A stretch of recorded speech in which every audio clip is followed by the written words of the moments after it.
అప్పుల బాధలు వెంటాడుతున్నాయా? అయితే 6 JVR వారి జాతిరత్నాలు ధరించండి. హలో అండి, అందరికీ నమస్కారం.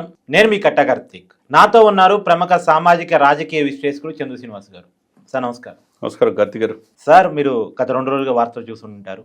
పవన్ కళ్యాణ్ గారి మీద రెక్కీ నిర్వహిస్తున్నారు ఎవరో ఎందుకో తెలియదు, కానీ మొన్న కోనసీమ జిల్లా రాజోలు వెళ్ళినప్పుడు పవన్ కళ్యాణ్ గారికి అతి సమీపంగా సెక్యూరిటీని దాటుకొని మరి ఒక వ్యక్తి అనుమానాస్పదంగా తిరిగాడు అన్న విషయాన్ని ఆంధ్రప్రదేశ్ డిప్యూటీ సీఎం కార్యాలయం గమనించి కోనసీమ జిల్లా ఎస్పీకి ఫిర్యాదు చేస్తే వాళ్ళు విచారిస్తే అతను ఒక వైసీపీ కార్యకర్త అని తెలిసింది.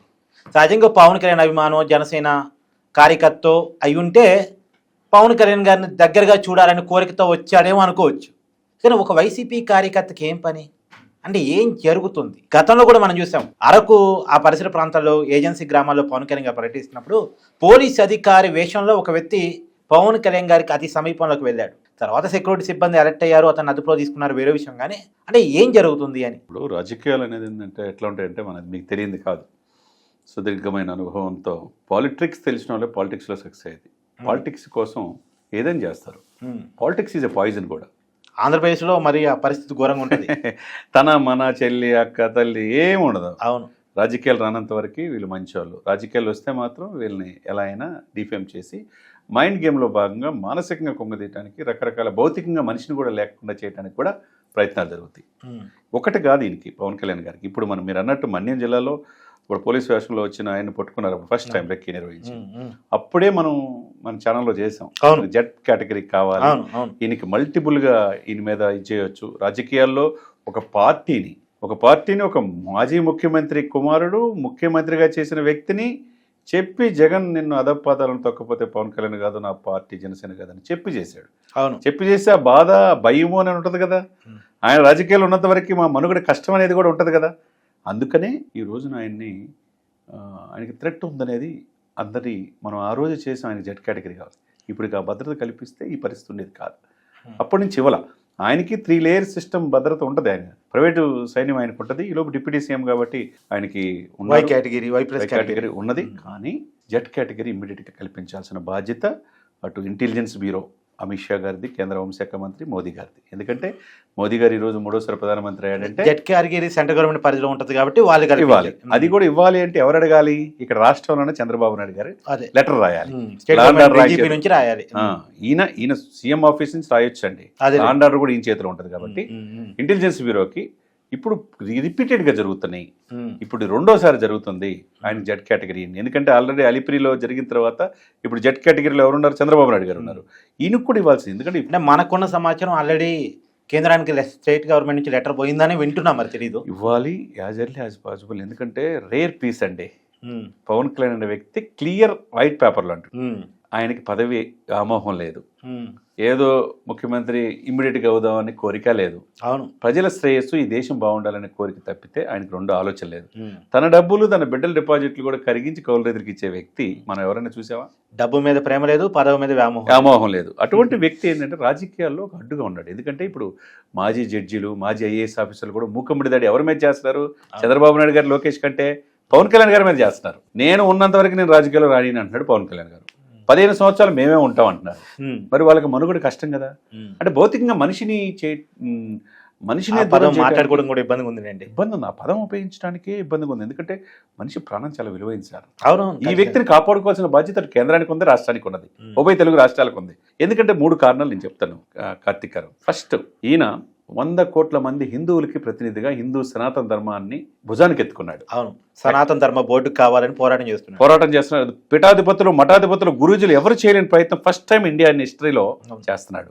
అప్పుడు అందరికీ శత్రువు అయిపోయి అటు ఉగ్రవాదులకి హిట్ లిస్ట్లో ఉన్నాడు మోదీతో పాటుగా. అవునా?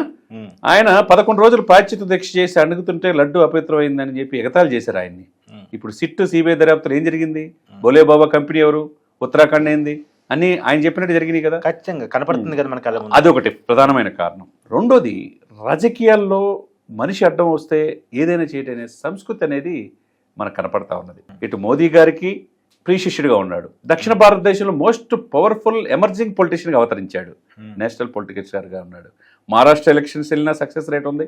మురుగన్ సమావేశానికి మనం చూసాం, ఏమైంది? తమిళనాడు వెళ్తే విశేషమైన ప్రజాదరణ. కర్ణాటక వెళ్ళినా విశేషమైన ప్రజాదరణ. ఎక్కడికి వెళ్ళినా ఢిల్లీ నుంచి వెళ్ళేదాకా ఈయన ఎక్కడికి వెళ్ళినా విపరీతమైన ఫాలోయింగ్ ఉంది సార్, అటు రాజకీయాలు, సినిమాల్లో.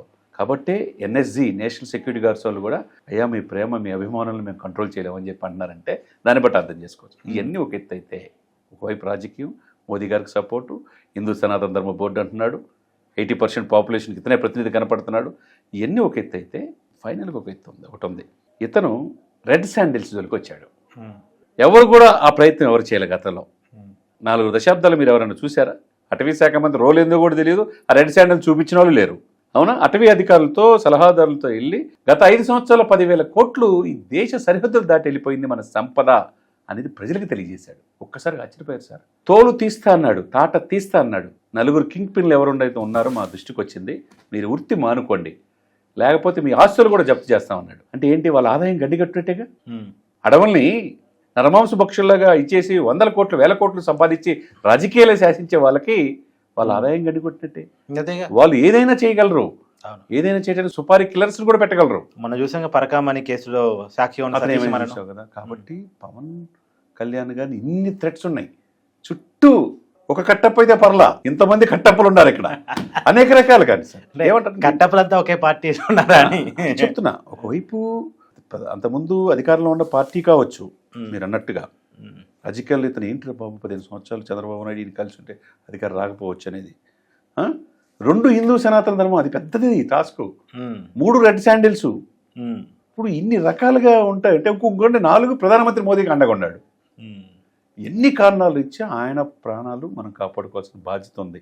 ఖచ్చితంగా సార్, నో డౌట్. అంటే ఆయన సెక్యూరిటీ, మన డిప్యూటీ సీఎం ఆయన ప్రాణాన్ని సార్, ఆయన ఈ రోజు డిప్యూటీ సీఎం కాకముందే మనం ఛానల్లో ఎన్నో ఇంటర్వ్యూలు చేసాం. దేశ రాజకీయాలను ఎలా శాసిస్తాడు ఆయన ముందుగా చెప్పగలిగాను మనం. అవునా, చెప్పగలిగాం. కాబట్టి ఈ రోజు కూడా మనం ఏం చెప్తున్నాం, ఆయన రేర్ పీసు. రాజకీయాలు కొత్తగా యుగానికి ఒక్కడు అన్నట్టుగా కారణ జన్ముడు ఆయన, ఎవరికి ఇది కాదు. కానీ అతను ఉన్నంత కాలం అతను చెప్పింది జరుగుతుంది. విషయం ఏంటంటే, మనం ఒక వీడియోని మీకు గుర్తు చేస్తున్నాను. నిజానికి ఆయన బాగుండాలని సహజంగా మావోయిస్టులకి టార్గెట్ ఉంటుంది కదా, ఎన్డీఏ పార్టీలన్నా, ఎన్డీఏ కూటమిలో వ్యక్తులన్నా.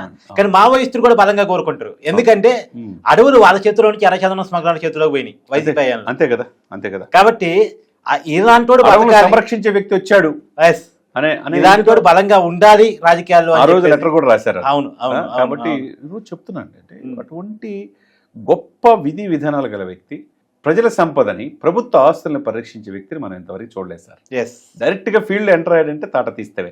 అది మాజీ ముఖ్యమంత్రి గారి సరస్వతి భూములైనా, పెద్దిరెడ్డి రామచంద్రారెడ్డి గారి భూములైనా, అటవీ భూములైనా, ఇంకొకరిది ఎవరిదైనా, ఆయన అడవుని రక్షించి, అటవీ పుత్రులని పరిరక్షించి, జనాలకి సర్వీస్ చేసి, డబ్బు మీద ప్రేమ లేని, పదవి మీద వ్యామోహం లేని వ్యక్తికి ఖచ్చితంగా ఎవరైనా మద్దతు ఇవ్వాల్సిందే.